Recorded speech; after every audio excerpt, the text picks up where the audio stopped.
ठीक है, question formula नहीं, मतलब पहला क्वेश्चन हो गया। क्वेश्चन टू, एक्सप्रेस, ये ठीक है, sine A plus B plus C in terms of, ये ठीक है,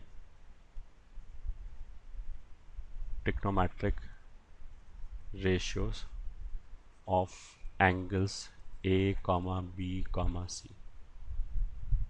मतलब साइन ए प्लस सी को हमें ए बी सी को अलग अलग करना है, इफेक्टिवली ये बोला जा रहा है। ठीक है, फिर हम शुरू हो गए। Sign A plus B plus सी, अभी जो ऊपर फॉर्मूला लिखाया था उसमें तो दो ही एंगल थे, इसमें तो तीन हो गए, तो कोई बात नहीं, हमने इन दोनों एंगल को एक मिनट के लिए एक एंगल मान लिया डी। तो ये तो ऐसे लिखा है साइन ए प्लस डी, ये ठीक है, इसको मान लिया मैंने एक मिनट के लिए डी बोल दिया, तो ये तो क्या हो गया, साइन ए प्लस डी लिखा हुआ है। ठीक है, अब दो एंगल आ गए, अब इस पे हमने फॉर्मूला लगा दिया, तो ये हो गया साइन ए कॉस डी, बीच में प्लस है तो यहाँ पे भी प्लस आ जाएगा, cos A into sine D, पहले तो ऐसे लिखा गया, this is equal to sine A, ये लिख रहे हैं वापस, बस इस बार क्या किया, डी की जगह B plus C back substitute कर दिया, वापस सब्सटीट्यूट कर दिया, तो cos B plus C plus cos A फिर साइन बी प्लस सी। ठीक है, तो अब ये जो कॉस बी प्लस सी है, अब ये कॉस वाला फॉर्मूला लगा दिया, क्योंकि बी और सी को भी मेरे को अलग अलग करना है, तो इसको लिख दिया साइन ए इंटू, कॉस में क्या होता है, कॉस कॉस अलग होता है, साइन साइन अलग होता है, और अगर बीच में प्लस है तो आगे राइट हैंड साइड में माइनस आ जाएगा, तो ये तो आ जाएगा कॉस बी कॉस सी, ये ठीक है, फिर माइनस आ जाएगा साइन बी साइन सी। ठीक है, ये तो इसकी वजह से आ गया, plus cos A, sine B sine C में तो साइन कॉस दोनों ही आता है, sine B cos C plus cos B sine C. ठीक है, अब सारे टर्म्स को अलग अलग कर लिया, ये हो जाएगा sine A cos B cos C plus, मतलब इसमें भी प्लस साइन है, इसमें भी प्लस साइन है, इसमें भी प्लस साइन है, बस ये माइनस वाला है, तो माइनस वाला सबसे बाद में लिख दिया, पहले तो हमने ये टर्म लिख दिया, वो तो ये आ गया, फिर ये टर्म लिख दिया, तो ये आ जाएगा sign B cos A cos सी, फिर तीसरा टर्म आ जाएगा कॉस ए, ये वाला term cos A cos B sine सी। अब ये माइनस वाला टर्म हो गया, तो माइनस कितना हो जाएगा, साइन ए साइन बी साइन सी, तो साइन ए साइन बी साइन सी, ये हो गया। ठीक है, तो इस फॉर्मूले ने हमें अल्टीमेटली क्या बताया कि sign A plus B plus सी का फॉर्मूला ये है।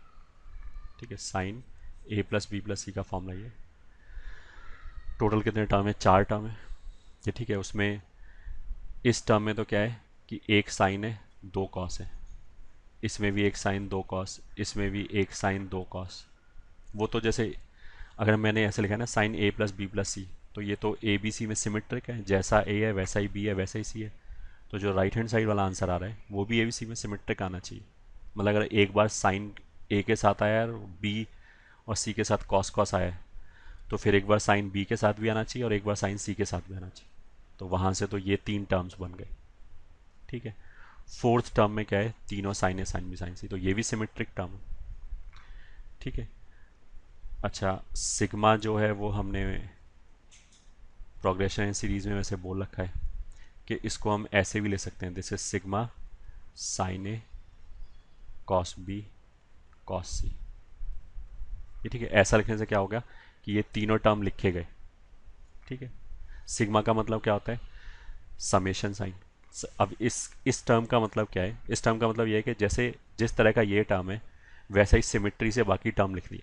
तो ये किस तरह का टर्म है, इसमें ए के साथ तो साइन आ रहा है और बी और सी के साथ कॉस कॉस आ रहा है, तो सिमेट्री के साथ हम क्या करेंगे, एक बार बी के साथ साइन लिख दिया और ए और सी के साथ कॉस कॉस लिख दिया, उसको जोड़ दिया। सिग्मा का मतलब क्या है, जोड़ना है।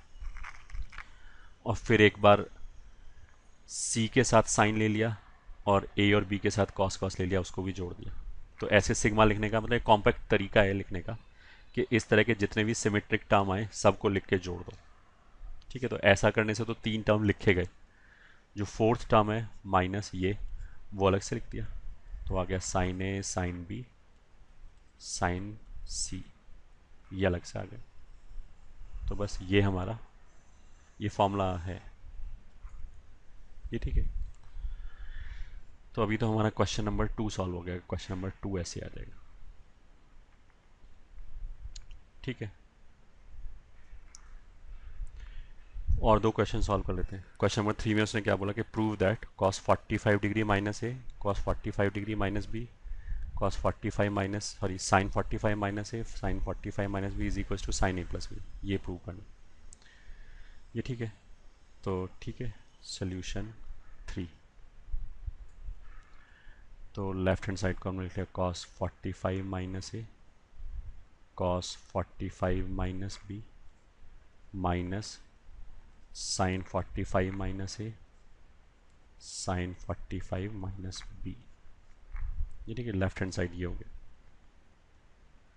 दिस इज इक्वल टू, मतलब डिग्री लिखा हुआ है सब जगह, वो लिख लेना अपना।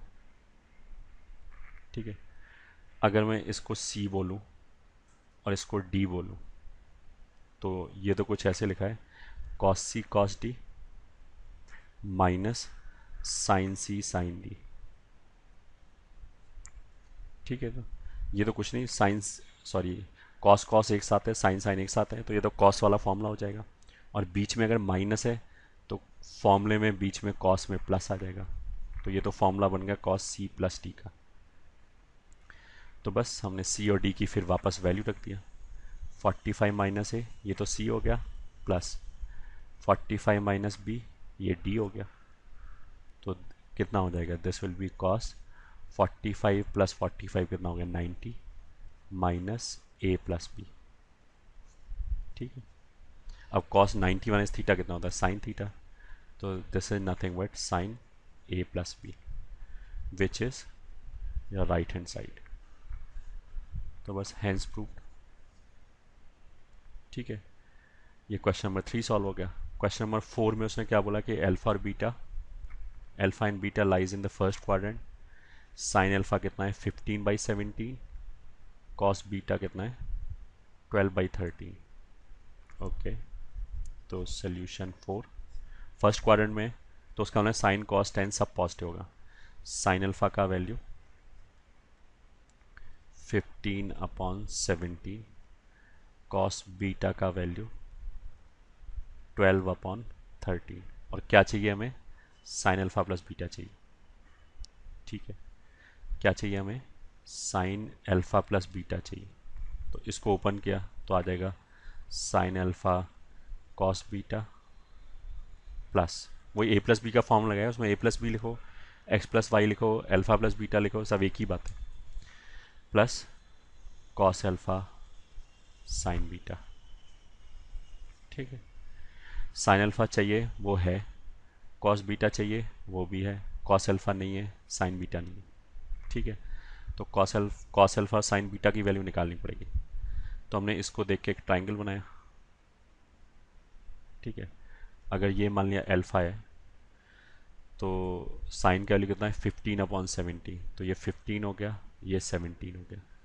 ये ठीक है, फिर इसके हिसाब से एक एंगल बनाया दूसरा, सॉरी एंगल नहीं ट्राइंगल बनाया दूसरा, ये एंगल मान लिया इसमें बीटा है, तो कॉस बीटा का वैल्यू कितना है 12/13, तो ये 12 होना चाहिए 13 होना चाहिए। ठीक है, तो ये वाली साइड क्या होना चाहिए 13 square minus 12 square Pythagoras theorem लगा के का स्क्वायर हो, तो निकाल लेना वो 5 आ जाएगा। 13 स्क्वायर 169 हो गया, उसमें से 144 घटा दो तो 25 आ जाएगा, तो ये 5 हो गया। तो अब इस ट्राइंगल से हम क्या बता सकते हैं कि साइन बीटा का वैल्यू कितना होना चाहिए 5/13। ये तो किया होगा मोस्ट वाली पहले। ठीक है, इस ट्राइंगल में भी ये 17 है ये 15 है, तो 17 का स्क्वायर कितना हो जाएगा 289, 15 का स्क्वायर कितना हो जाएगा 225, घटा दिया तो 289 में से 225 घटा दिया तो 2 तो कैंसिल हो गया, 89 में से 25 घटा दिया 64, उसका स्क्वायर रूट लिया तो 8 आ जाएगा। तो ये 8 आ गया, तो यहाँ से कॉस अल्फ़ा का वैल्यू कितना आ गया, 8/17। बस अब वैल्यू रख दिया। Sine alpha 15/17, cos beta 12/13 minus cos alpha 8/17 into sorry sine beta 5/13। ठीक है, इसमें से देख लिया क्या क्या कॉमन निकल आएगा। न्यूमरेटर में से 5 कॉमन आ जाएगा, 4 कॉमन आ जाएगा, 13 कॉमन आ जाएगा, 17। तो 5 कॉमन लेके यहाँ पे कितना बचा, 3। 4 कॉमन लेके 3, 4 कॉमन लेके यहाँ पे 2 और 5 चला गया। तो this is 5 into 4/13 into 17 into 9 minus 2 कितना हो गया, 7। तो ये हो गया 7।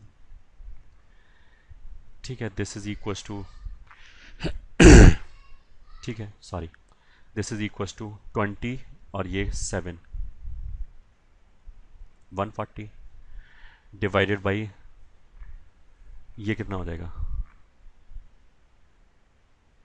221 शायद।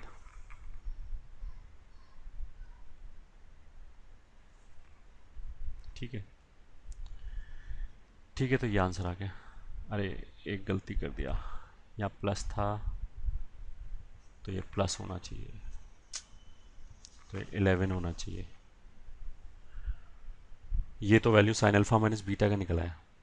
ठीक है, तो 5 इंटू 2 20 इंटू 11 कितना हो जाएगा, 220। ये होना चाहिए आंसर। सही है।